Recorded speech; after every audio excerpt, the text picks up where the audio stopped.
In the year 2005, Steve Jobs delivered one of the most famous speeches in history, one that profoundly impacted many people. This speech, on its own, can be found on YouTube, and it has reached more than 40 million views. Among the famous phrases that Steve Jobs said is, "You have got to find what you love. If you haven't found it yet, keep looking and don't settle." The words spoken by Steve Jobs can be interpreted with just one thing, and that is, you must follow your passion. However, the author Cal Newport says that despite the advice to follow your passion, seek your dream, and the words you hear from personal development coaches, although this advice may seem very beautiful and should be followed, it is the worst advice you can take in your life.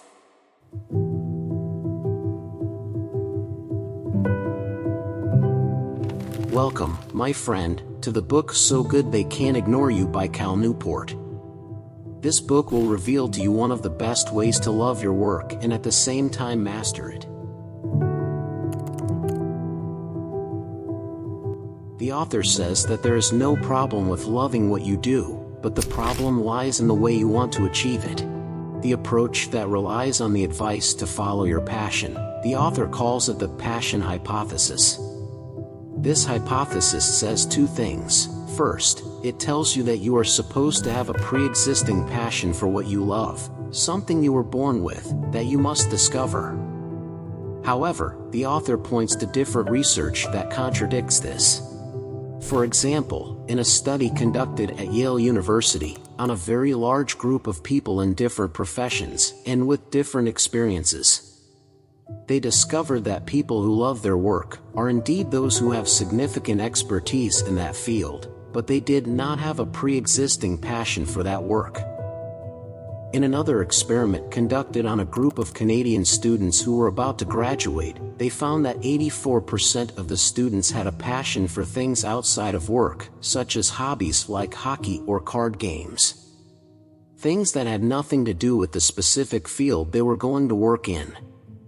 As for the second hypothesis, it is that you will automatically succeed in your field because you love it. The author sees this idea as very dangerous because many people, such as doctors, engineers, or programmers, all love their fields, but they failed for various reasons. If you look at the life of Steve Jobs, you will find that Steve Jobs himself, when he was young, did not have any passion for anything related to technology, entrepreneurship, or anything related to computers. He was a confused young man, just like most very confused young people who don't know what to do and can't choose their fields. You might be surprised now and say to me, so, Steve Jobs was lying to us. I mean, he didn't really have a passion for the field he loved. The truth is, if you want to answer this question, you have to understand something called self-determination theory.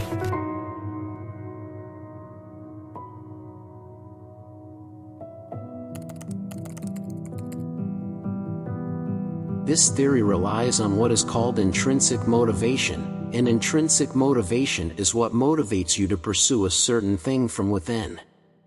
Intrinsic motivation is based on three important elements, and your satisfaction in the work you do is based on them. The first element of the three elements is creativity. When you have certain ideas that you want to implement at work, you have the freedom to do so, and you have the freedom to think and apply the ideas you have, which makes you really love the work you do.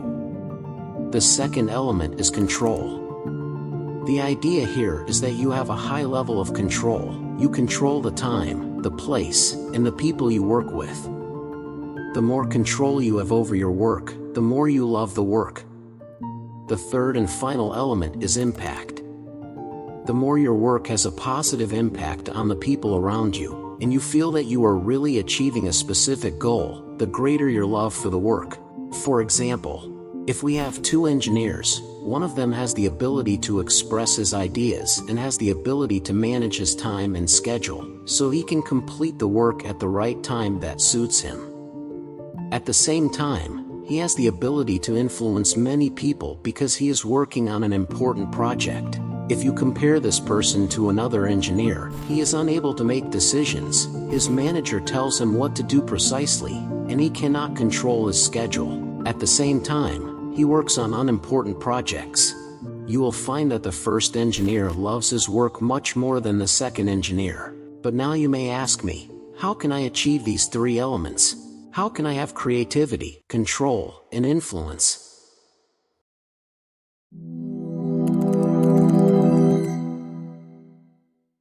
The answer to this question is, you need to reach a stage of mastery, the idea that you should be so skilled at your work that you can control it, have creativity, make certain decisions, and at the same time, your work has an impact.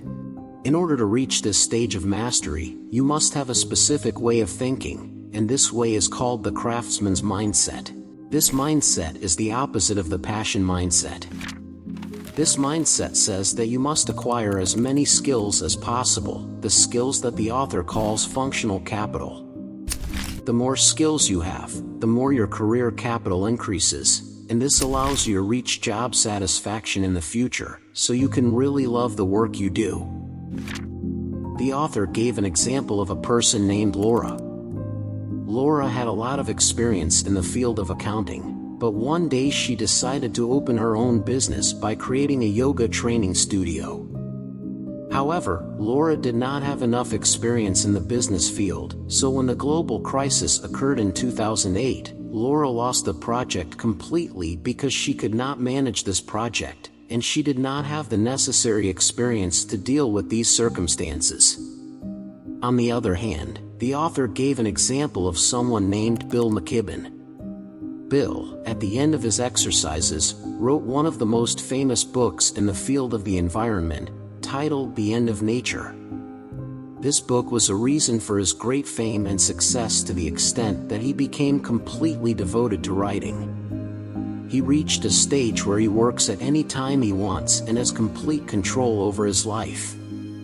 But before he reached this stage, Bill spent a very long time training in writing. He used to write very bad articles at Harvard University during his studies, and then he worked for the New Yorker magazine, where he wrote many articles for more than 5 years, until he reached the stage where he wrote the book that completely changed his life. The only thing that made the difference between these two examples is the idea of career capital. Bill had functional career capital. He had acquired the skills after 5 years, the skills that helped him love the work he was doing, have complete control over his life. But on the other hand, you will find that Laura did not have the career capital that would really help her continue in the business field, so she lost her project completely.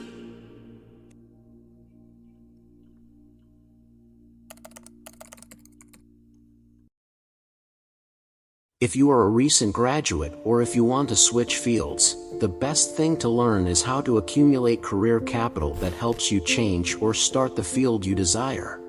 The most important thing in all of this is that these skills must be rare and valuable. In order to gain these skills in any field, you must follow what is called deliberate practice. The author means by deliberate practice that you train on what you do with intense focus. The stage that the author calls deep work. We talked about this stage in the book Deep Work. You can watch it after this video. But the idea is that you reach a stage where you really focus on your work so that you can reach the highest level of skills.